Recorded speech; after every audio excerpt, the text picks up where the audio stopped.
Hello, Princess on a Pillow here. I am here to do a review slash recap with my opinion on 90 Day Fiance The Other Way. This is part 2. If you haven't checked out part 1, go do that. Thank you. This is season 7, episode 1. C'est la vie is the title. C'est la vie means that's life or such is life. Parlez-vous français? Do you speak French?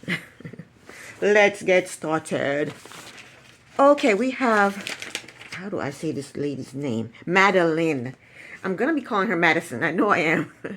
But her name is Madeline. And they were on, Madeline and Luke, they were on 90 Day Fiancé before. And, yeah, they were a couple. So they're back. Madeline is 20. She's from Colombia. She's into pageants now. She's done 2 pageants and she won 1. The last one she did. Luke is 31. He's from Los Angeles.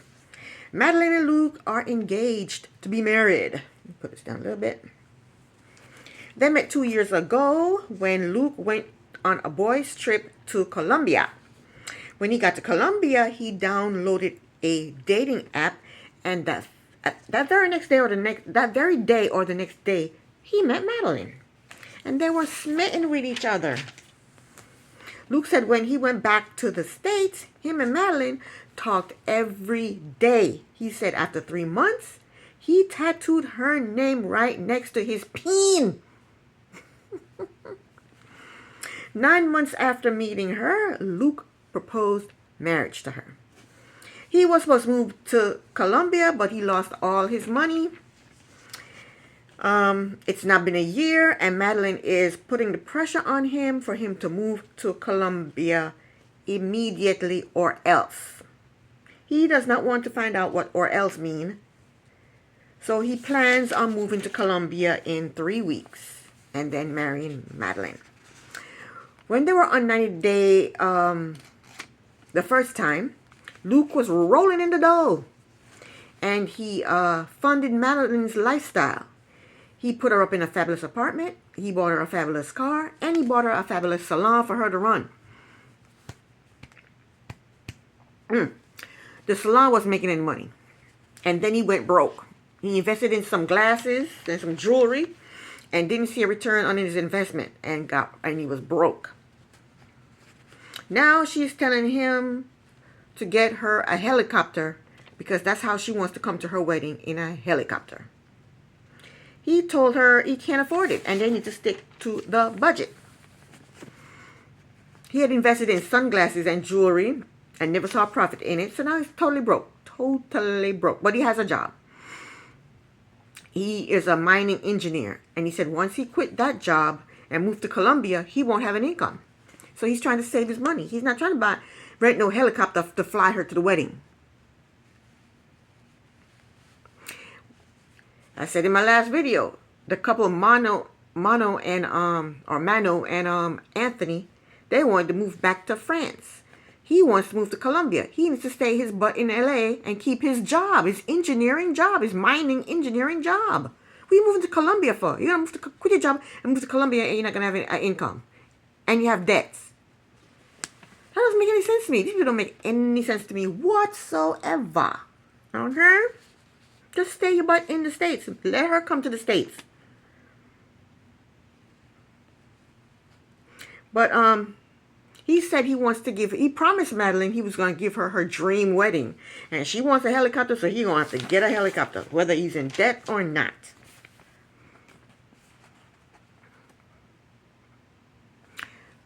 He needs to explain to her the situation. I don't know if she knows the situation, because if she knows that he's in debt and when he comes to Colombia, he's not going to have a job, and she wants a helicopter. I mean, she's only, well, how old did I say Madeline was? Did I say she was 20? Yeah, Madeline is 20. Madeline I guess she don't know nothing about finances. I don't know. He needs to explain the situation to her. So next, Luke and his father, they go shoe shopping.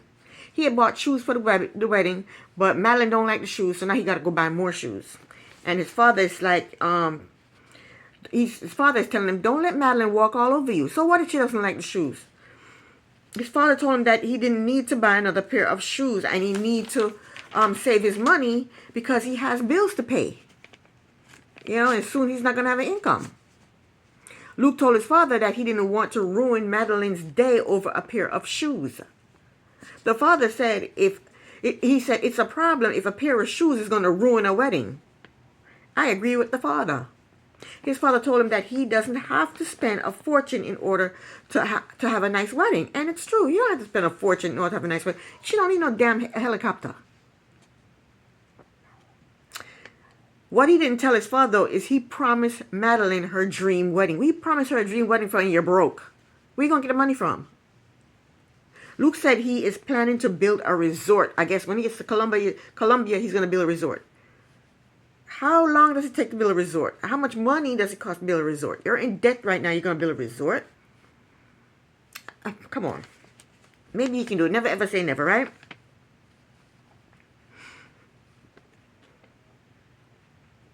So his father is schooling him on where he went wrong with his investments, because he has a lot of debt.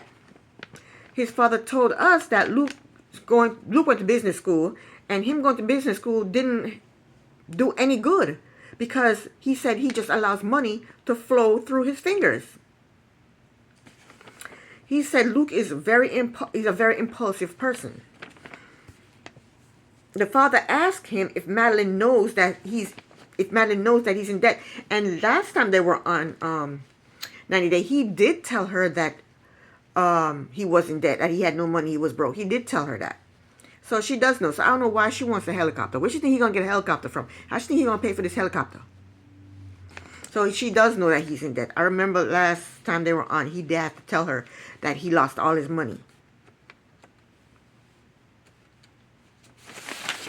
So his father got emotional while he was talking to him, because his father told him that he's worried about him and his future. I'm worried about him and his future too. You're spending money on a helicopter and this elaborate wedding, and you're in debt. You don't have any money, and then you want to build a resort. He told Luke that he loved him, and he hugged him. He said he doesn't want to see him come to any harm, and he got very emotional. That's the end of his segment. Next, we have Jenny and Sumit. They're back. Why are they back? They've been doing pillow talk for forever.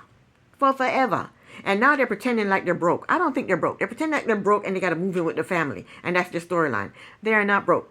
They've been doing pillow talk for I don't know how many years now. If they don't know how to save their money and live right, then from just doing pillow talk, I know they get, a nice little chunk of change. And now they're doing 90 days. They're getting money too from that.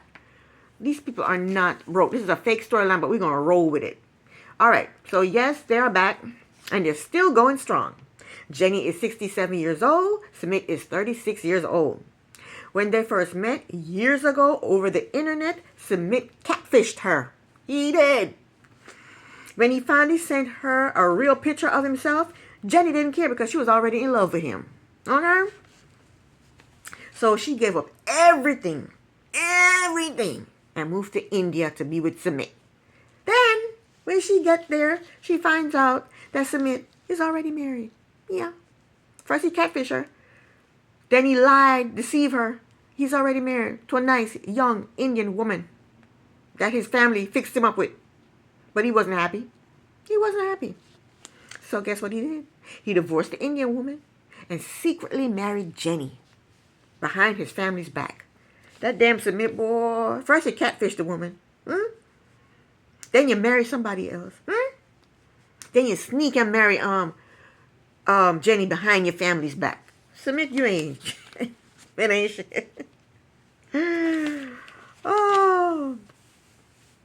He said his parents had forced him to marry some young Indian girl. But he was miserable. He ain't like that girl. So, yeah, Jenny found out he was married. She was pissed. She was devastated when she found out he was married. Because she moved. She left out her family. She left everything she knew and loved and moved to India to be with this man. And then she found out the man is married. She was devastated. She bawled her eyes out. Then Sumit felt like shit. So he divorced the Indian girl and married Jenny behind his family's back.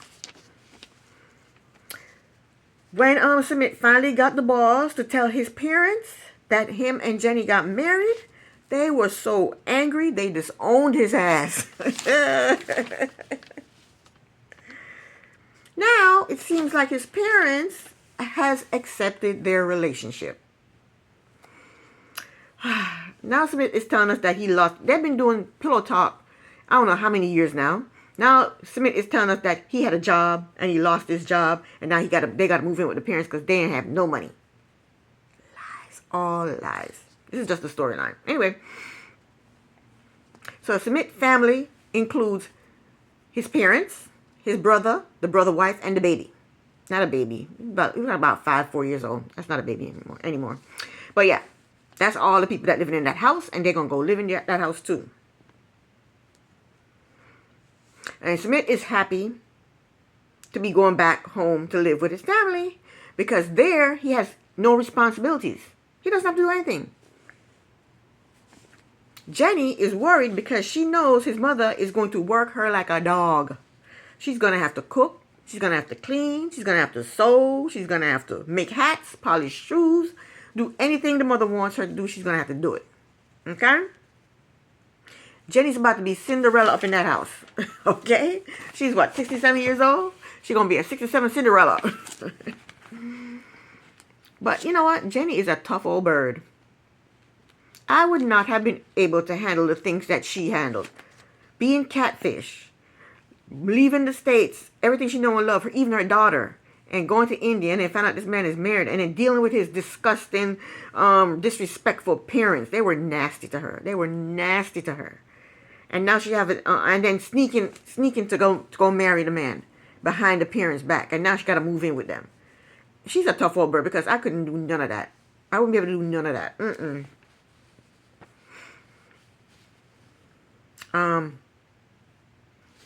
So next, Jenny and Smith, they met up with Smith's brother and sister-in-law and their child. And Smith and his brother, they went off together. And Jenny and the sister-in-law, they went off together to go shop for kitchen stuff. Jenny told us that the sister-in-law and Smith's brother have lived with Smith's parents since they got married. And now the sister-in-law is having a problem with Smith's mother.